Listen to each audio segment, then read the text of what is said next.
नमस्कार, जोहार। आदिवासी दुनिया में आपका स्वागत है। ये ना है समाचार, ये है जनता के विचार और मैं हूँ आपके साथ गायत्री शर्मा।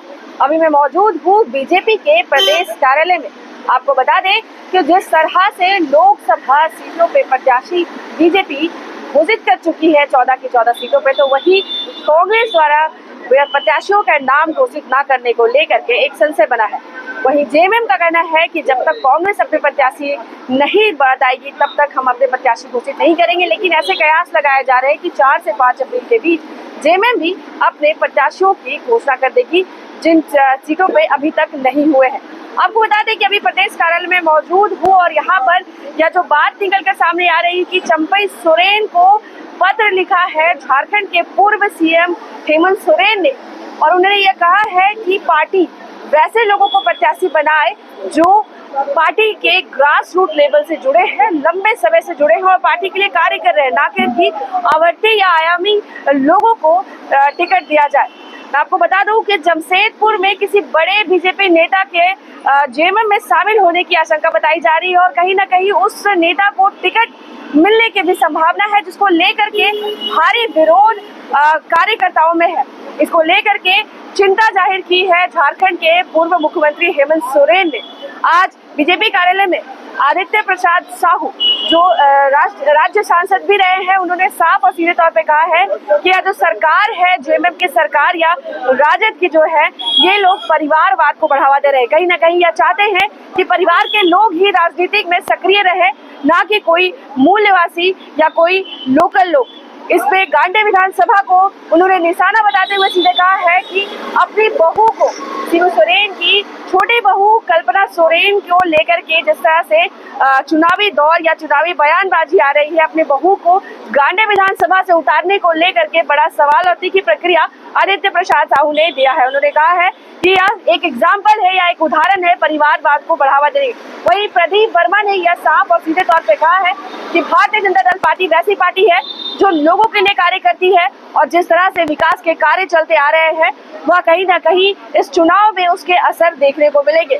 आपको बता दें कि हेमंत सोरेन द्वारा लिखे गए पत्र चंपई सोरेन को आज ये मुद्दा काफी गरमाया हुआ है, क्योंकि कहीं ना कहीं जेल के भीतर रहते हुए भी पूर्व मुख्यमंत्री झारखंड के हेमंत सोरेन ने यह चिंता जताई है कि बीजेपी से वैसे नेता जो किसी भी कारणवश से जेएमएम में शामिल हो रहे हैं या किसी अन्य पार्टी में शामिल हो रहे हैं, उन्हें डायरेक्ट टिकट मिल जाना कहीं ना कहीं यह निराशा और हताशा की बात उन लोगों के लिए है जो ग्रास रूट पर पार्टी के लिए लगातार कार्य करते आ रहे हैं।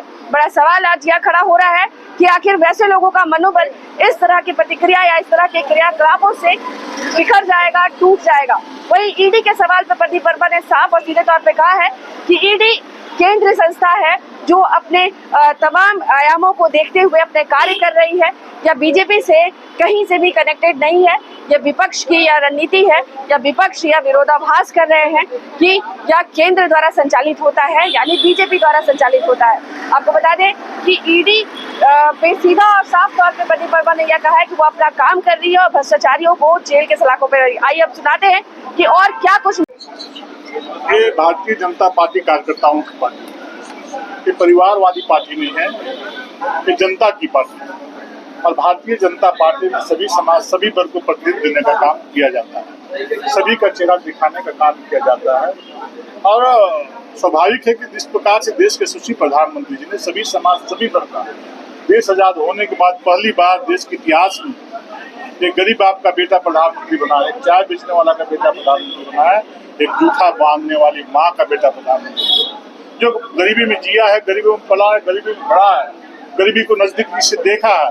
और विगत 10 वर्ष 2014 से 24 में जिस प्रकार से देश के यशस्वी प्रधानमंत्री जी देश के 140 करोड़ लोगों के दरवाजे तक जिस प्रकार से अनेक प्रकार की कल्याणकारी योजनाएं पहुंचाने का काम किया है, तो हम सभी भारतीय जनता पार्टी के कार्यकर्ताओं की जिम्मेदारी है कि उन किए गए कार्यों को हम जनता के बीच में लेकर के जाने का काम करें और जनता खुद ब खुद नरेंद्र मोदी जी को आशीर्वाद देने के लिए चुनाव के दिन में आगे आने का काम करेगी। ये कांग्रेस पार्टी कभी गरीबों की चिंता नहीं की।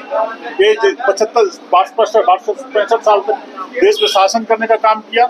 गांव के गरीब माताओं बहनों को पहले ही गैस चूल्हा कनेक्शन मिलना चाहिए था, धुआं से मुक्ति मिलना चाहिए था। आगे 65 वर्षों तो कांग्रेस क्या कर रही थी?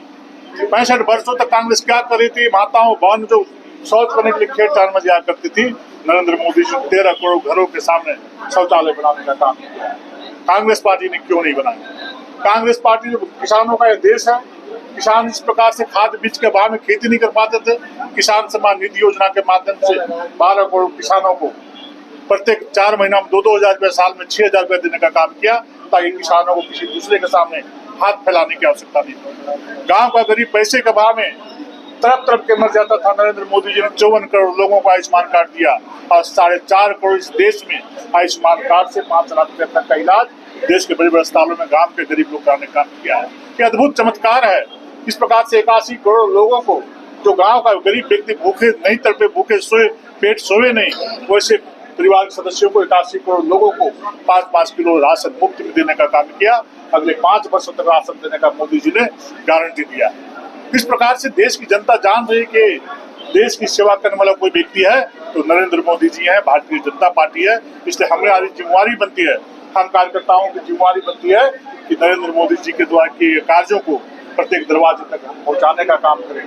और जहां तक गांधी उपचुनाव की बात है, गांधी उपचुनाव में सरफराज अहमद को झारखंड मुक्ति मोर्चा ने जबरदस्ती रिजाइन दिला करके हेमंत सोरेन जी की पत्नी और शिबू सोरेन जी की बहू को वहां चुनाव में धकेलने का काम किया।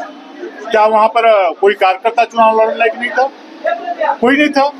जो एक परिवार की साधारण बहू को वहां पर चुनाव ले जाकर धकेलने का काम किया है, एक राष्ट्रवादी पार्टी नहीं, एक परिवारवादी पार्टी झारखंड मुक्ति मोर्चा, कांग्रेस पार्टी और झारखंड मुक्ति और आरजेडी ये परिवार को बढ़ाना चाहती है।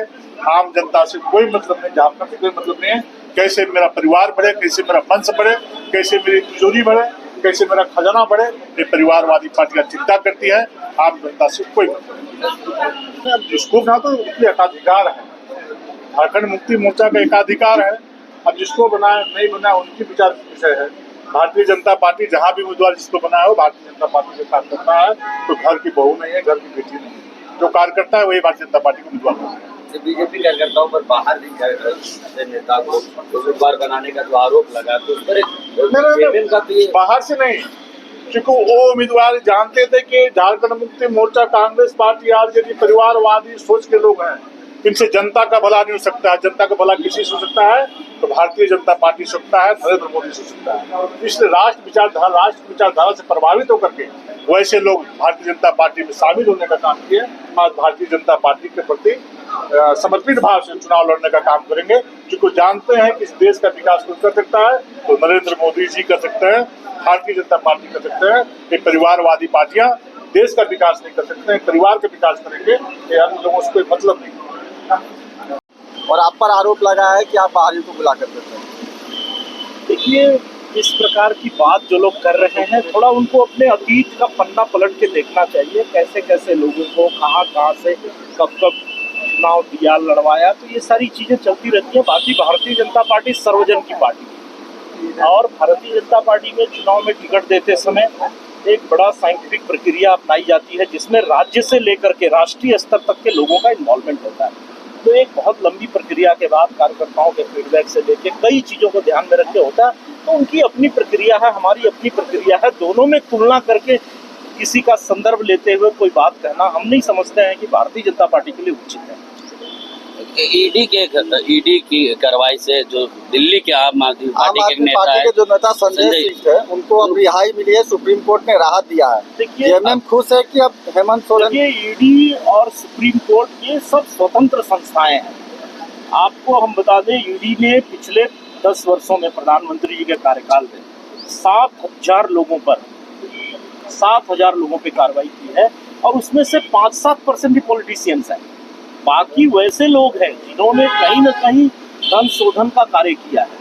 जहां भी कहीं भ्रष्टाचार है, एक निर्णायक लड़ाई देश उनके विरुद्ध लड़ रहा है और वो लड़ाई में ईडी, इनकम टैक्स, सीबीआई सब अपनी भूमिका प्रोएक्टिव होकर के निभा रहे हैं। प्रधानमंत्री जी की दृढ़ इच्छा शक्ति, न खाएंगे न खाने देंगे का भाव लेकर के ये देश चल रहा है। तो ऐसे में वो अपनी कार्रवाई कर रहे हैं, बाकी कोर्ट अपना काम कर रहा है।